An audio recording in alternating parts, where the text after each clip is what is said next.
त्रिदलम् त्रिगुणाकारम् त्रिनेत्रम् च त्रियायुधम् त्रिजन्म पापसंहारम् एकबिल्वम् शिवार्पणम्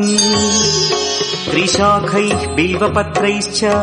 अच्छिद्रैः कोमलैः शुभैः तव पूजाम् करिष्यामि एकबिल्वम् शिवार्पणम् कोटिकन्या महादानम् तिलपर्वतकोटयः काञ्चनम् शैलदानेन एकबिल्वम् शिवार्पणम् काशीक्षेत्रनिवासौ च कालभैरवदर्शनौ प्रयागे माधवम् दृष्ट्वा एकबिल्वम् शिवार्पणम् इन्दुवारे व्रतम् स्थित्वा निराहारो महेश्वर नक्तम् हौष्यामि देवेश एकबिल्वम् शिवार्पणम् रामलिङ्गप्रतिष्ठा च वैवाहिककृतम् तथा